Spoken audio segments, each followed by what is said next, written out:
pembukaan, yang kedua menyanyikan lagu Indonesia Raya, yang ketiga doa, yang keempat penyampaian paparan dari Bu Suryani, yang kelima tanya jawab, kemudian yang keenam penutup.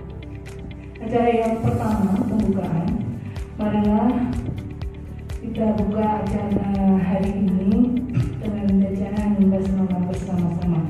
Bismillahirrahmanirrahim. Juga dengan bacaan basmalah ini, kegiatan hari ini bisa berjalan dengan lancar dan kita semua mendapatkan manfaat dari kegiatan hari ini. Untuk acara yang kedua, menyanyikan lagu Indonesia Raya yang akan dibawakan. Bapak Ibu dan karyawan, marilah kita menyanyikan lagu bangsa Indonesia, yaitu Indonesia Raya, dengan 3 program mulai. Hiduplah Indonesia Raya, 1, 2, 3. Indonesia tanah air.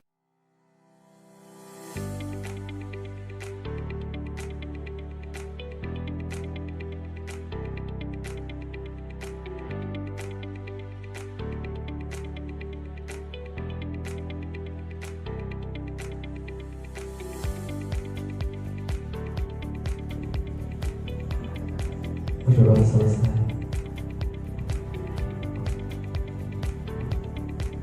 Baik, untuk acara yang selanjutnya adalah paparan materi oleh Ibu Suryani MPD. Mohon kami persilakan.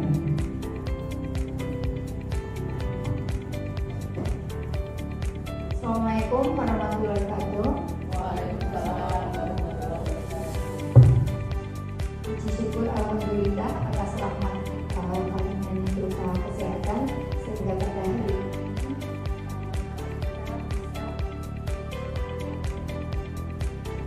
bisa memiliki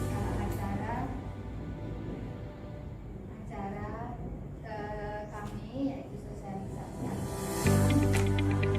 tujuan dari acara ini memang kami itu mendapatkan tugas dari program guru penggerak ini. Kita harus setiap modul itu harus melakukan aksi nyata, dan untuk modul pertama itu adalah aksi nyatanya tentang budaya positif. Itu kita harus menyampaikan pembelajaran dan penerapan konsep ini dalam modul budaya positif ini ke guru mahasiswa, atau kita praktekkan ke siswa. Jadi untuk tujuan diadakan sosialisasi dan komunikasi itu adalah sebagai menyampaikan atau tugas kami sebagai calon guru penggerak. Terima kasih kami ucapkan, sekali lagi saya ucapkan terima kasih atas waktunya Bapak Ibu guru, teman sejawat dan Bapak Ibu guru karyawan. Terima kasih atas kedatangannya. Ini untuk materi, langsung ke materi mawon. Diawali dari filosofi Ki Hajar Dewantara. Tujuan pendidikan menurut Ki Hajar Dewantara itu adalah menuntun segala kodrat yang ada pada anak agar mereka dapat mencapai keselamatan dan kebahagiaan yang setinggi-tingginya, baik sebagai manusia individu atau manusia. Merdeka belajar itu dalam proses menuntun anak diberi kesempatan untuk mengembangkan bakat dan minatnya sesuai potensi yang mereka miliki. Ini yang disebut merdeka belajar, bukan merdeka sampai naik dewe enggak, atau merdeka memilih materinya, bukan. Jadi merdeka di sini adalah mengembangkan bakat dan minatnya sesuai potensi yang mereka miliki. Anak juga menemukan proses belajarnya dengan mengedepankan pembelajaran yang berpihak pada anak, agar menjadi insan dengan profil pelajar Pancasila. Guru di sini untuk posisi guru itu diminta atau kalau istilahnya itu untuk Ki Hajar Dewantara mengistilahkan namanya trilogi pendidikan. Jadi guru itu diminta yang pertama ngaso sung tulodo, artinya itu guru berada di depan untuk memberikan teladan atau contoh yang baik. Yang kedua, guru itu ngaso madyo mangun kaso, yang artinya itu guru berada di tengah-tengah murid agar mampu menciptakan prakarsa atau ide. Jadi berada di tengah. Yang ketiga, trilogi pendidikan yang ketiga adalah tuturi handayani, yang berarti guru itu berada di belakang, mampu memberi dorongan dan sebagai motivator siswa. Mendidik dapat diibaratkan sebagai orang berkebun. Jadi kita guru itu ibaratnya sebagai seorang petani, sedangkan siswanya itu adalah benih padinya. Kalau kita seorang petani menginginkan padi itu tumbuh subur, panennya banyak, melimpah, hasilnya banyak, itu harus kita melihat kondisi tanahnya. Kita harus perbaiki kondisi tanahnya, memelihara tanaman padinya, memberi pupuk atau air, dan membasmi ulat-ulat atau jamur-jamur yang mengganggu hidup tanaman padi tersebut. Nah, itu kalau seorang petani. Kalian petani itu adalah guru. Terus kemudian benihnya itu adalah siswa. Jadi guru harus mengusahakan sekolah. Jadi kalau ingin siswa kita sebagai pelajar Pancasila tadi, profil pelajar Pancasila, guru itu mengusahakan lingkungan yang menyenangkan, menjaga, melindungi anak dari pengaruh-pengaruh jahat. Hanya dengan itu karakter anak tumbuh dengan baik, yang tadinya malas akan menjadi semangat, atau jangan sampai sebaliknya. Profil pelajar Pancasila itu adalah pelajar Pancasila adalah mewujudkan pelajar Indonesia sebagai pelajar sepanjang hayat dan memiliki kompensasi global dan perilaku sesuai dengan nilai Pancasila. Profil pelajar Pancasila yang kita inginkan itu ada yang pertama itu adalah beriman dan bertakwa kepada Tuhan Yang Maha Esa. Yang saya ulangi, profil pelajar Pancasila itu yang pertama beriman bertakwa kepada Tuhan Yang Maha Esa dan berakhlak mulia. Kita inginkan siswa kita, murid kita itu yang pertama itu. Yang kedua itu berdinamika global. Yang ketiga itu bergotong royong, siswa mampu bergotong royong. Keempat, kreatif, bernalar kritis dan mandiri. Inginnya kita itu adalah siswa yang kayak itu.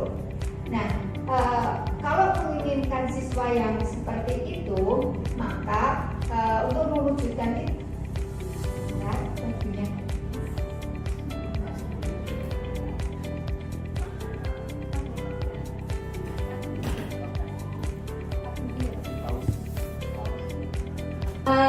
Untuk menciptakan atau membuat siswa menjadi profil pelajar Pancasila, maka guru nanti harus mempunyai nilai-nilai yang pertama mandiri, reflektif, kolaboratif, inovatif, dan berpihak pada murid.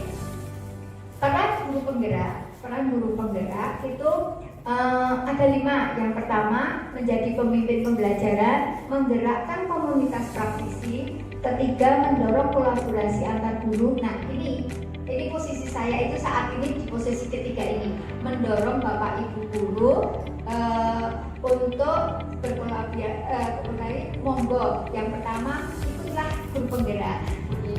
Itu terus kalau sudah jadi guru penggerak, nanti kita mempunyai nilai-nilai ini, secara otomatis kita punya bulan ini, dan kita mendapatkan ilmu banyak, bisa menciptakan anak atau siswa yang berprofil Pancasila itu.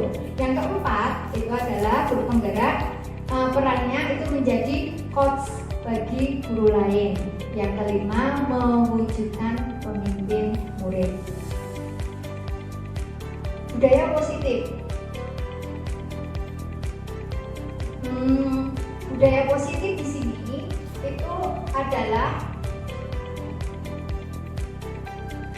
nilai atau keyakinan atau pembiasaan di sekolah yang berpihak pada murid agar murid dapat berkembang menjadi pribadi yang kritis, penuh hormat dan bertanggung jawab. Budaya positif itu bisa terwujud itu dengan adanya disiplin positif. Disiplin positif, guru mengajarkan sikap tanggung jawab terhadap apa yang dilakukan murid dan berdasarkan tindakan tersebut pada nilai-nilai yang berlaku umum diterima di masyarakat. Tujuan disiplin adalah menciptakan anak yang memiliki disiplin, baik lahir maupun dari diri sendiri maupun dari luar diri sendiri. Pada kenyataannya, disiplin kita itu anak dituntut tidak melanggar aturan, tidak istilahnya jangan sampai kena skor. Disiplin itu keseharian seperti itu.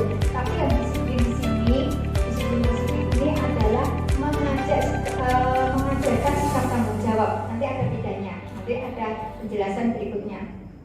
Nah, guru pada kenyataannya atau posisi guru pada saat ini atau mendatang itu dibagi menjadi 5 atau istilahnya di sini di model disiplin berpusat pada murid yang dikembangkan oleh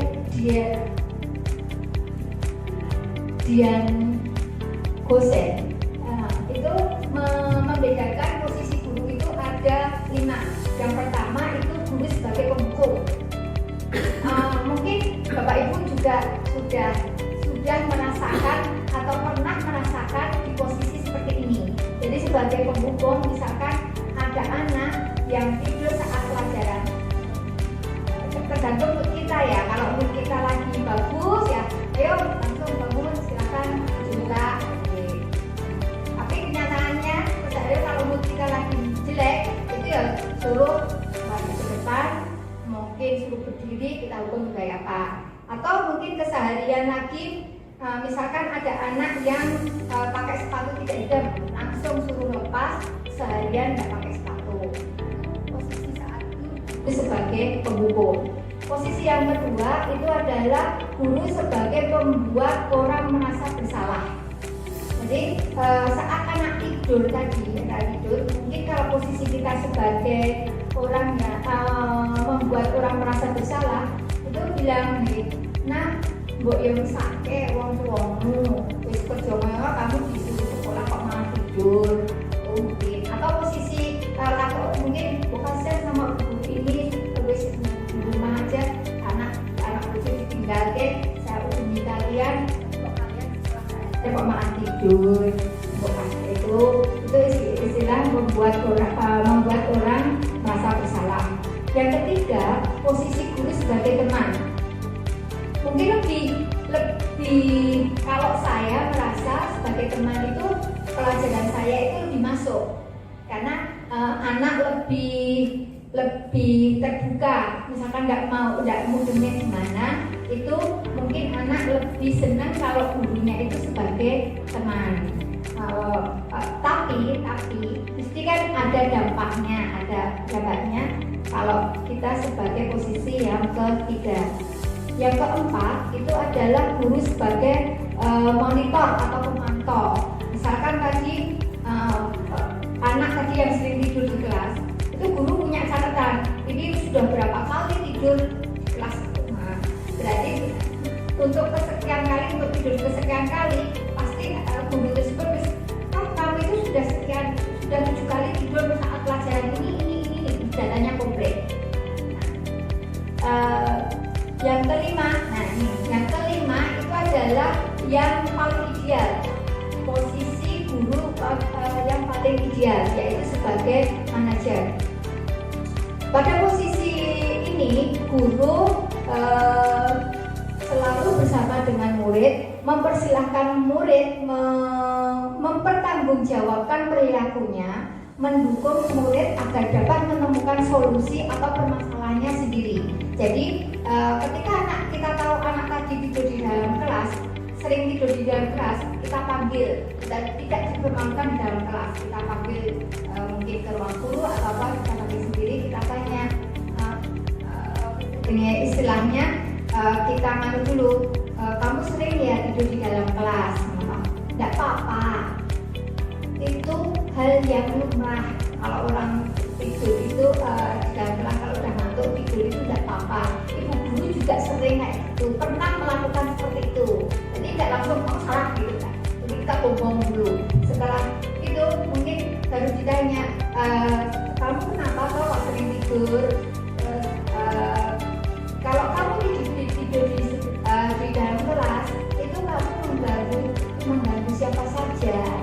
Itu mungkin mengganggu kelas atau tidak menghormati guru. Ya kalau kamu melanggar itu, kamu biar tidak melanggar seperti itu, tidak istilahnya tidak tadi kan tidak menghormati guru. Nah, bagaimana kalau kamu akan menghormati guru, itu kamu harus bagaimana? Jadi semua dari anak kita tanya alasannya apa, terus kalau kamu mau memperbaiki kesalahan itu apa yang kamu lakukan sebagai manajer. Dan ini yang posisi yang paling ideal, dan tujuan kita itu adalah yang ini, posisi guru sebagai manajer. Nah, ini dampak dari 5 posisi tadi.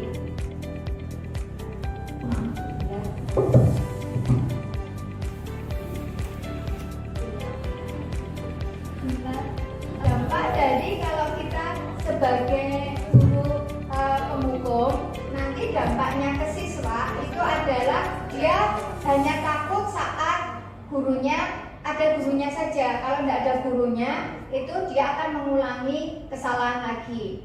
Nah, untuk kontrol yang kedua, membuat orang merasa bersalah, siswa dampaknya nanti lemah, merasa rendah diri. Karena tadi kan diposisikan, kamu kan tidak kasihan toh sama orang tuamu, anak bisa menjadi rendah diri. Dampak kontrol yang ke posisi guru sebagai teman, itu karena terlalu akrab, memang siswa bisa masuk pelajaran kita, tetapi saking akrabnya nanti istilahnya unggah-ungguh kayak gitu tidak ada. Jadi ketemu gurunya aja langsung lebu kayak gitu, tidak ada istilahnya, tidak ada sopan santunnya, itu tidak ada. Terus kalau diajar guru yang lain yang posisinya tidak sebagai teman, itu anak tidak bisa mandiri. Posisi yang ke dampak untuk murid, ketika guru dalam posisi pemantau nanti akan menitikberatkan pada sanksi atau hukuman. Anak itu kalau sebagai pemantau ya, kalau guru misalnya kayak gini, kalau kamu tidak terlambat satu kali saja nanti tak kasih hadiah. Jadi anak cuma aku tidak melakukan kesalahan itu karena hadiah itu. Jadi kalau tidak ada hadiah, mereka akan melakukan lagi. Nah, sebagai kalau posisi guru sebagai manajer, itu dampaknya itu adalah siswa mampu mengevaluasi diri, bagaimana cara memperbaiki diri. Dampak dari posisi kita sebagai manajer, makanya tadi saya katakan kalau adalah yang paling ideal. Perbedaan hukuman dan sanksi. Apakah hukuman dan konsekuensi itu sama? Hukuman dan konsekuensi itu adalah berbeda. Perbedaannya di mana? Hukuman itu menyakitkan, tetapi kalau konsekuensi itu adalah sesuatu yang harus terjadi. Kalau hukuman itu membuat anak sakit, mungkin hatinya atau fisiknya dalam waktu jangka yang lama. Untuk konsekuensi itu hanya jangka pendek. Hukuman itu anak akan membenci disiplin, merupakan paksaan, mendorong anak untuk menyakiti diri sendiri. Konsep pada dirinya pada hukuman itu adalah buruk. Anak belajar untuk menyembunyikan kesalahan, marah, rasa bersalah, dipermalukan, merasa tak dihargai. Itu adalah sebagai hukuman. Sedangkan konsekuensi itu tadi sesuatu yang harus terjadi, membuat anak merasa tidak nyaman dalam waktu jangka pendek. Tambahkan, mendorong anak agar dapat menyesuaikan diri. Konsep pada dirinya itu baik. Anak belajar untuk mematuhi peraturan, tapi kehilangan hak, dibuat tidak nyaman, diasingkan untuk sementara waktu. Contohnya mencatat 100 kali dalam buku, saya tidak akan terlambat lagi. Nah, itu contoh dari hukuman. Lari mengelilingi lapangan basket 2 kali karena terlambat hadir sekolah, itu hukuman. Murid diminta untuk push up 15 kali karena tidak menggunakan masker, itu hukuman. Sedangkan yang konsekuensi itu mengganti kertas teman yang dicoret-coret, itu konsekuensi. Jadi tidak istilahnya fisiknya tidak terlalu tidak terlalu sakit. Membersihkan tumpahan air di meja tulis karena kesenggol pada saat pelajaran, itu konsekuensi karena sudah istilahnya menjatuhkan, menumpahkan, ya konsekuensinya harus membersihkan. Murid disuruh, nah ini kebalik nih, ini ada tiponya. Murid disuruh melepaskan sepatu seharian karena tidak menggunakan sepatu hitam, itu ada tiponya. Itu hukuman. Terus lari mengelilingi lapangan basket 2 kali karena terlambat 10 menit pada pelajaran PJOK, itu konsekuensi. Nah itu. Tapi kalau fisika itu hukuman. Sekarang tadi ada hukuman, ada konsekuensi. Sekarang ada tadi ya, ada hukuman, ada konsekuensi, perbedaannya. Sekarang ada keyakinan kelas dan peraturan kelas. Apakah sama? Tidak. Apakah tidak? Oke. Keyakinan itu berlandaskan dari berlandaskan dari nilai-nilai kebajikan atau prinsip universal. Yang dimaksud ini. Nah, ini perbedaannya dari peraturan dan keyakinan kelas. Apa nilai kebajikan atau keyakinan yang ingin diangkat dari peraturan berikut ini? Peraturan itu yang sebelah kiri itu adalah peraturan menggunakan helm saat mengendarai motor, itu aturannya. Nah, untuk keyakinan itu istilahnya lebih untuknya, jadi kita ambil untuknya dan lebih globalnya. Istilahnya kalimat positif. Kalau kalimat kan mungkin beberapa ya. Jadi kata positifnya itu adalah keselamatan. Untuk peraturan membuang sampah pada tempatnya, jangan membuang sampah sembarangan, itu peraturan. Tetapi nilai kebajikan atau keyakinan kelasnya adalah menjaga kebersihan. Dilarang menggunakan kata-kata kasar, itu adalah aturannya. Nanti kalau kita ambil nilai kebajikannya atau keyakinan, kalau karena kita di kelas biasanya disebut keyakinan kelas. Keyakinan kelas itu adalah selalu dari kata dilarang menggunakan kata-kata kasar, itu nanti keyakinannya adalah selalu bersikap positif atau hormat. Contoh lagi untuk perbedaan peraturan dan keyakinan kelas. Selalu mengembalikan buku di tempatnya. Ini biasanya perpusnya ada kata-kata kembalikan buku pada tempatnya. Itu adalah aturan, itu adalah peraturan. Nah, keyakinannya atau nilai kebajikannya itu adalah tanggung jawab. Dilarang mengganggu orang lain. Itu nilai kebajikannya adalah menghormati orang lain atau diri sendiri. Peraturan untuk hadir di sekolah 15 menit sebelum pembelajaran dimulai. Itu aturannya. Nanti keyakinannya adalah menghormati orang lain, komitmen pada tujuan. Disiplin ini ya. Dilarang melakukan kekerasan. Berarti keyakinannya adalah keselamatan atau menghormati orang lain.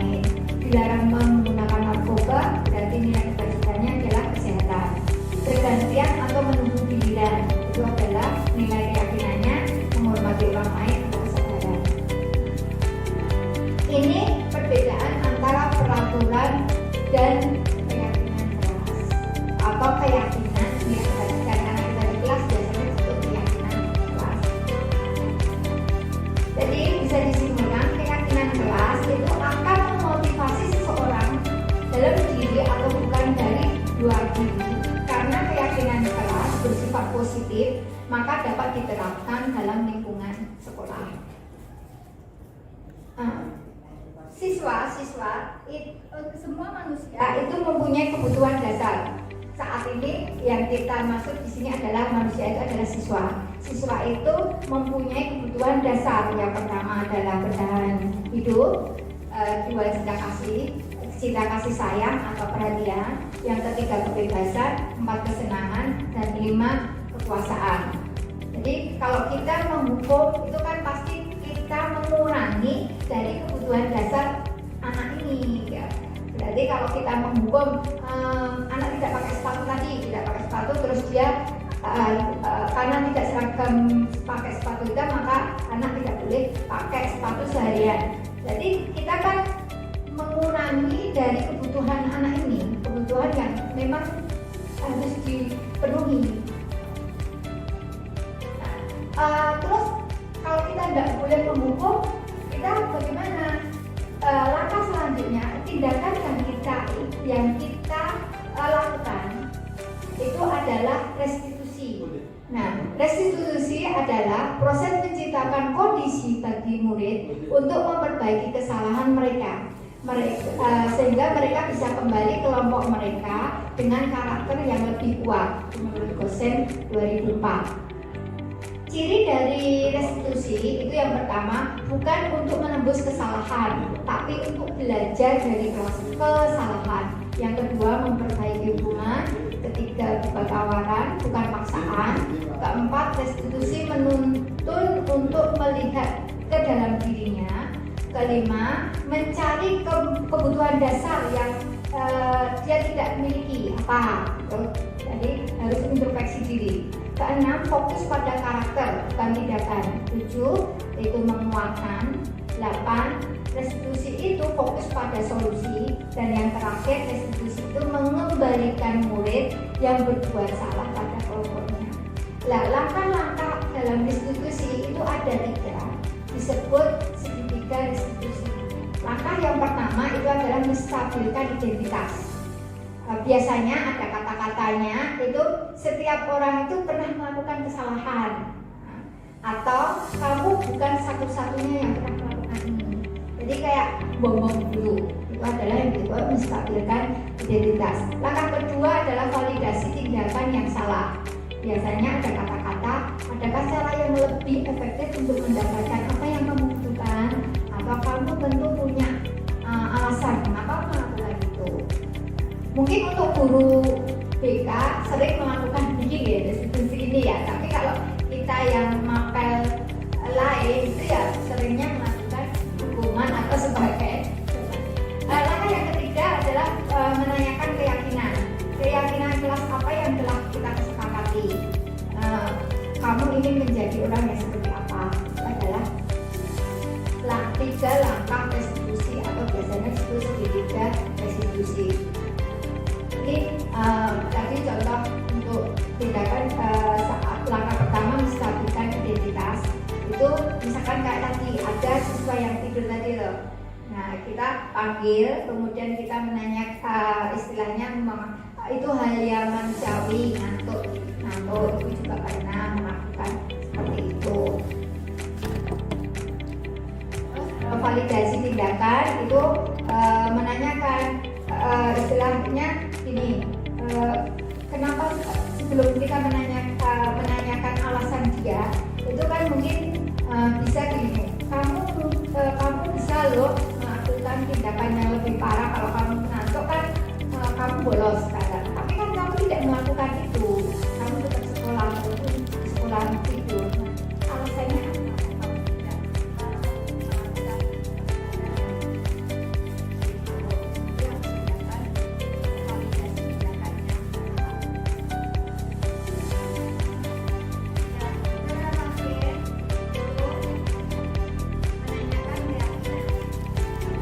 Menanyakan keyakinan.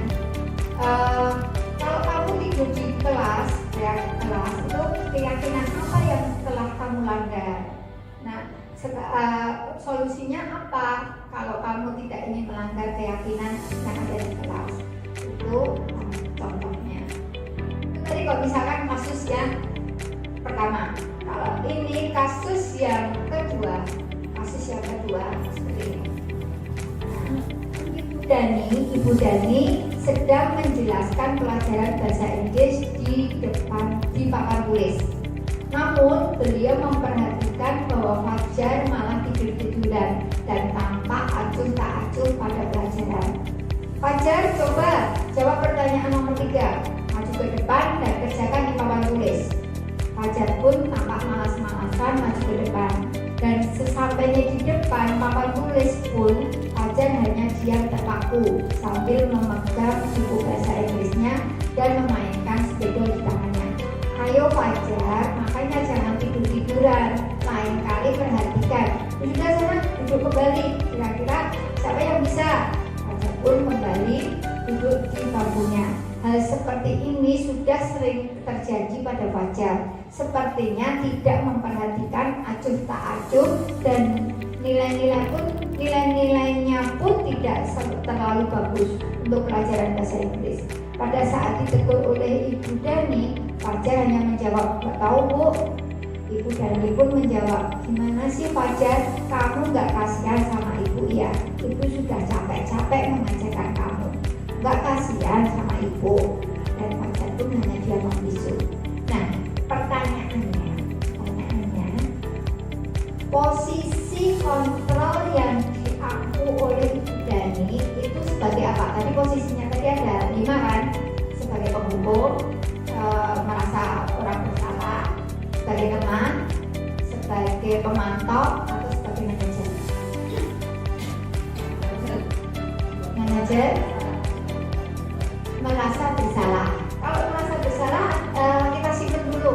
Kira-kira yang meyakinkan Anda bahwa Bu Dani itu sebagai posisi merasa bersalah apa? Kasihan ibu. Oke, gimana sih Fajar? Apa kamu gak kasihan sama ibu? Kita simpan dulu ya jawabannya. Pertanyaan yang kedua, kebutuhan apa yang diperlukan oleh Fajar? Tadi kebutuhan anak itu kan ada 5. Bertahan hidup, kesenangan, apa tadi? Cinta kasih sayang atau perhatian, kebebasan, terus penguasaan. Berarti kebutuhan apa yang diinginkan Fajar yang belum terpenuhi dari Fajar ini? Kebebasan, kita simpan. Yang ketiga, pertanyaan, bila mana Ibu Dani mengambil sebagai posisi pemantau, apa yang akan dilakukan oleh pemantau? Kalau posisinya, kalau saat ini, tadi kan jawaban yang pertama posisinya adalah sebagai merasa bersalah, itu kan misalnya orang kaya. Tetapi kalau posisi pemantau, kira-kira apa yang perlu Ibu Dani lakukan atau katakan? Pemantau.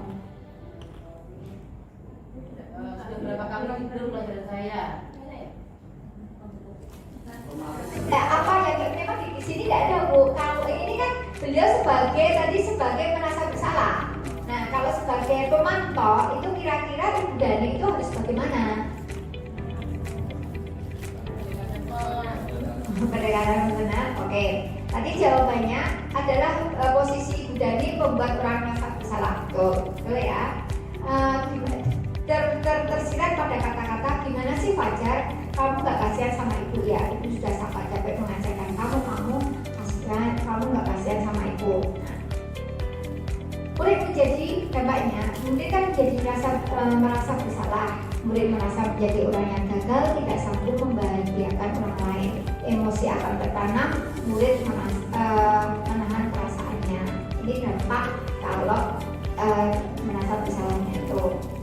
Terus ini posisinya kalau kebutuhan apa yang diperlukan Fajar itu adalah kebutuhan kasih sayang atau perhatian, kesenangan Fajar yang suka melakukan aktivitas tidur-tiduran, kurang adanya konsentrasi pada pelajaran. Maka untuk menimbulkan hal yang positif diperlukan adanya perhatian yang lembut agar tidak merasa disalahkan, kemudian akan timbul rasa suka pada pelajaran, perhatiannya akan terus menerus, dan adanya suatu kesepakatan nanti akan mengubah sifat atau sikap Fajar menjadi mau dan fokus pada pelajaran.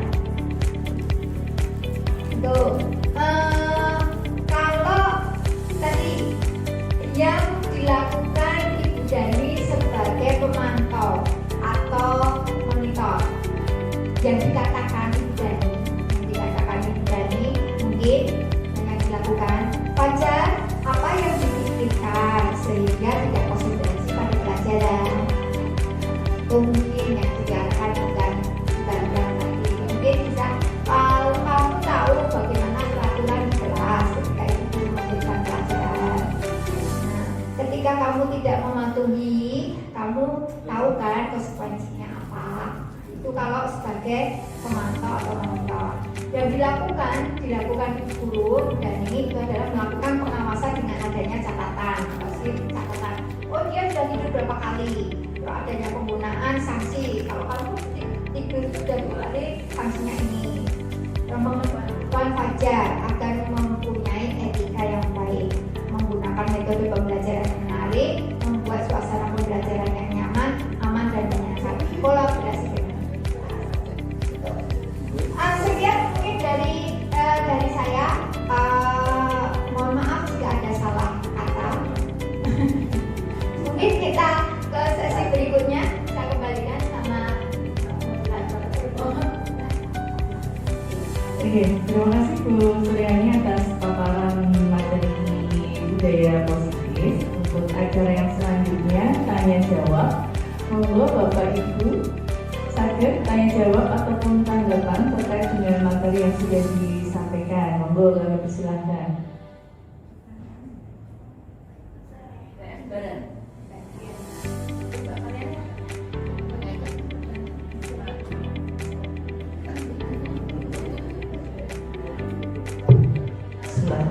Assalamualaikum warahmatullahi wabarakatuh. Yang kita lihat untuk di sekolah kita, kalau boleh saya menilai, rata-rata yang dilakukan Bapak Ibu Guru itu rata-rata ya menghukum, dan kalau anak-anak terlambat di panangan depan itu diapa-apain gitu. Kemudian katanya nyatakan tertib boot yang panjang, ada rahasia langsung di kertas, kemudian sepatu atau atribut yang lain langsung di dihukum. Tidak seperti tadi dikatakan tidak pakai sepatu, suruh cekeran seharian. Atau mungkin di kelas pun juga demikian. Di satu sisi memang susah ya untuk menerapkan karena banyaknya siswa kita. Kemarin saya sudah mendapatkan ini dari MD, sehingga sudah sedikit mengenal ya. Dan dulu juga pernah mengikuti program kita. Di satu sisi kalau kita tidak menerapkan hukuman, kita kebanyakan siswa yang melakukan pelanggaran, sehingga memang kita dihadapkan situasi yang tidak mudah. Satu sisi banyak siswa kita yang melakukan pelanggaran, dan bagaimana tindakannya kita sudah berulang kali juga mencoba memberikan sanksi supaya maksudnya juga kita memang didisiplinkan, tapi disiplinnya yang sementara disiplin yang diberikan Bapak Ibu Guru, miliknya Bapak Ibu Guru itu mungkin disiplin yang mereka kenal itu disiplin yang sifatnya kalau ada pelanggaran dihukum. Jadi tidak boleh dikatakan tidak ideal, kurang ideal, untuk susah untuk mencapai ideal, mungkin karena banyaknya siswa. Sedangkan kami sendiri juga merasa agak tersudutkan. Kami hanya berempat dan penanganan kami mungkin tidak sama dengan guru-guru yang lain, itu akan sedikit berbeda. Kalau guru yang tidak sabar mungkin ngecam guru BK itu santai teman, buat tangani pola, buat garap pola, bocah-bocah. Gitu. Di sisi lain kita tuh nggak boleh menghukum seperti itu. Kalau dari guru BK mesti sadar bahwa kami memang penanganan kami itu dari hati ya, dari hati, tidak dari mata saja, tapi melihatnya dari hati. Sehingga saya memang cenderung setuju dengan yang kelima tadi ya. Ya, itu gitu. Namun monggolah, yang penting kalau saya pribadi dan mungkin juga teman-teman juga berkata, yang penting saya itu kerja saya monggolah penjenengan yang mau menilai, tapi saya di sini juga bekerja. Mungkin pola kerja saya berbeda dengan semua karena basic dari kita tidak sama. Itu saja, terima kasih. Mudah-mudahan kita bisa jadi guru yang ideal. Assalamualaikum warahmatullahi wabarakatuh.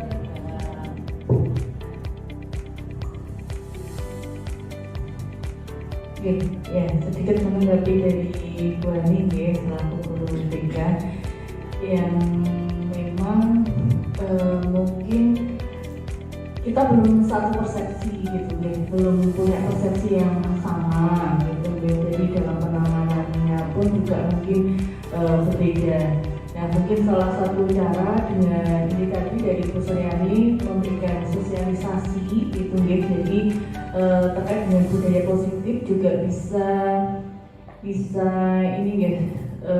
Akhirnya kita memiliki persepsi yang sama bahwa untuk menghukum anak itu bukan suatu ini ya, alternatif dari penanganan kedisiplinan gitu. Yang pertama tadi ya, persepsi yang sama dulu dari seluruh warga sekolah, dari guru, dari karyawan, semua lingkungan sekolah. Jadi bagaimana kita menerapkan budaya yang positif yang memang ini sebuah ini ya, harus dibiasakan dulu dan dimulai juga dari semua pihak, dari penanaman keyakinan kelas. Jadi semua mungkin kalau ada anak yang melakukan kesalahan bisa kita kembalikan lagi kepada keyakinan kelas. Ya, memang sebuah tantangan juga dengan kita ini ya, budaya positif dengan menghilangkan hukuman. Bagaimana kita bisa menjadi posisi di manajer bukan sesuatu yang mudah dan langsung bisa terlaksana gitu ya. Bisa kita mulai dari lingkungan kelompok kecil yang memiliki persepsi yang sama terkait dengan budaya positif. Jadi bagaimana menangani siswa juga harus memiliki persepsi yang sama, langkah yang sama dalam satu sekolahan. Jadi tidak ada namanya lagi hukuman yang tadi kita bisa lihat bagaimana dampak kepada siswa itu sangat tidak baik. Dan memang terkadang dalam keseharian memang kita juga belum bisa ideal menjadi manajer ya. Terkadang masih bisa kita menjadi teman ataupun hukum yang kadang-kadang mungkin tidak sadar gitu ya, ternyata itu juga ya. Jadi dengan forum ini, dengan sosialisasi ini bisa menambah pengetahuan kita, bisa menyamakan persepsi kita, bagaimana nanti kita bisa mendidik siswa kita jadi siswa yang memiliki karakter yang baik. Oke, terima kasih dari saya. Monggo yang lain mungkin ada tanggapan atau pertanyaan. Monggo Bu Ani.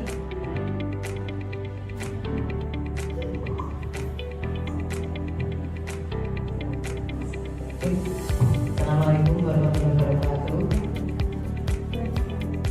Untuk melanjutkan Bu Andi ya, memang posisi kita itu sulit. Kalau sebagai pemantau itu kesannya kan kurang tegas. Tapi kalau kita sebagai teman juga demikian. Dan sebagai manajer kita ya, sebagai manajer tidak boleh dengan sanksi hukuman, tapi lebih kepada konsekuensi. Menjadi guru sebagai manajer itu memang ideal, tetapi ketika kesalahan metode lain ya untuk menangani hal tersebut. Karena kadang-kadang anak itu kalau hanya kita giring menerima konsekuensi itu ada yang cepat tanggap, ada yang menyepelekan, sehingga boleh jadi mungkin di 5 tipe budaya positif tadi kita sebagai guru, posisi kontrol tadi ada penghukum, kemudian pembuat rasa bersalah, kontrol, teman, manajer. Masih kontrol ya, dari pembuat rasa bersalah, kemudian penghukum, terus sebagai teman, sebagai pemantau dan manajer. Mungkin lebih ideal dipadu boleh mungkin ya, sebagai pemantau dan sebagai manajer. Kalau hanya manajer itu tadi ada anak yang kalau diarahkan menerima konsekuensi seperti ini, yo ada yang bisa berpikir tanggap, ada yang saya lebih hanya menambahkan ya, mungkin sebenarnya tipe keteladanan itu ya penting. Hanya kita tempatkan di mana, apakah di nomor 6 ya. Jadi kadang anak itu ya protes kalau ini disalahkan, tapi ternyata gurunya enggak begitu. Seperti kemarin saya melihat sendiri, setiap Kamis dan Jumat kan kita literasi Al-Quran ya.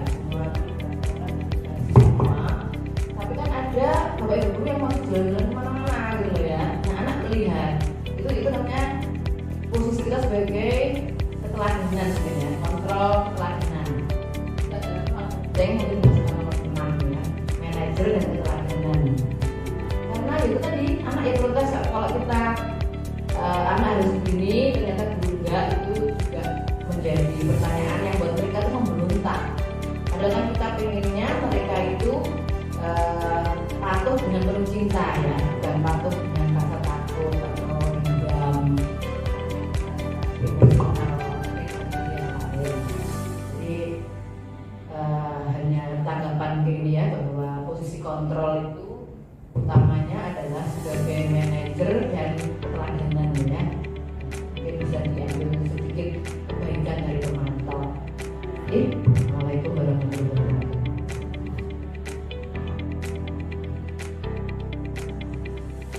Ini sebelum saya untuk istilahnya untuk ketegasan rangkumannya ini tadi untuk Bu Anis, untuk menanggapi Bu Anis sebentar, guru sebenarnya di sini untuk menurut Ganjar bilang bahwa itu tadi kan trilogi pendidikan tadi, guru itu memang sudah among apa ya istilahnya apa tadi among ya, sebagai guru itu sebagai among. Jadi trilogi pendidikan itu sudah melekat pada kita. Tuturi Handayani yang terakhir tadi guru berada di belakang menjawabkan. Yang pertama tadi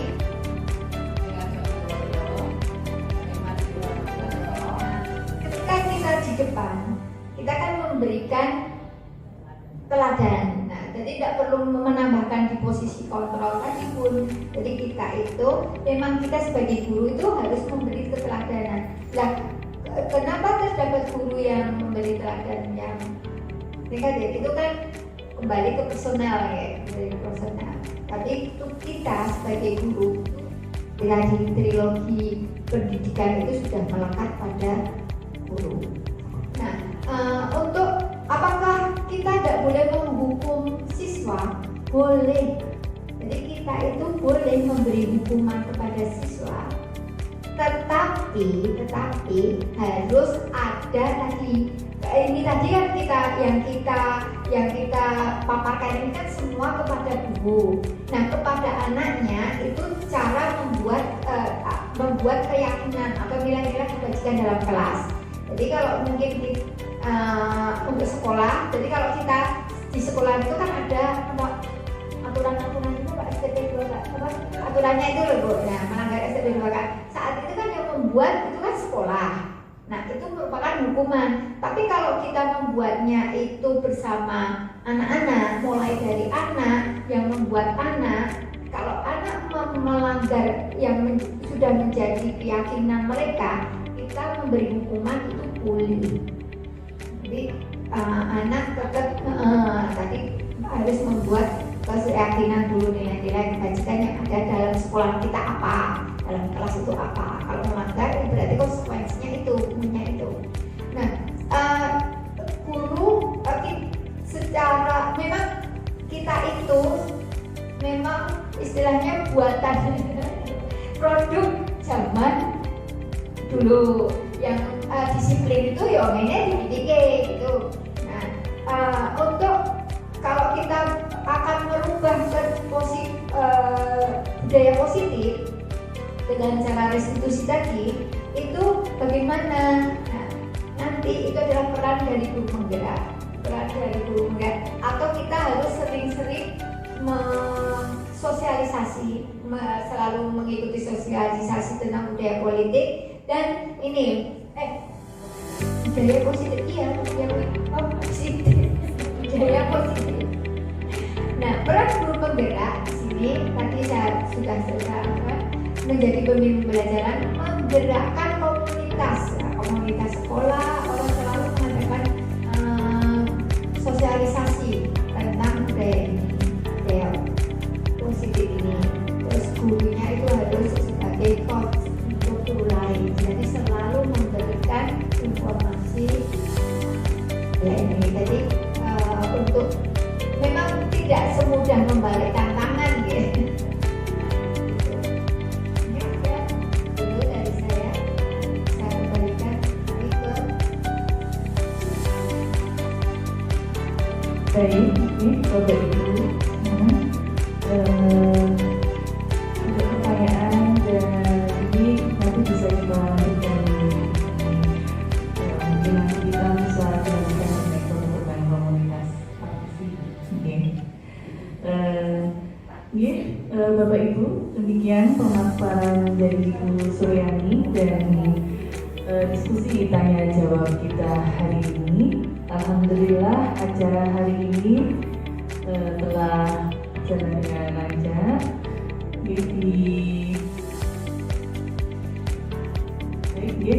Monggo untuk acara hari ini kita tutup bersama dengan bacaan hamdalah. Alhamdulillah.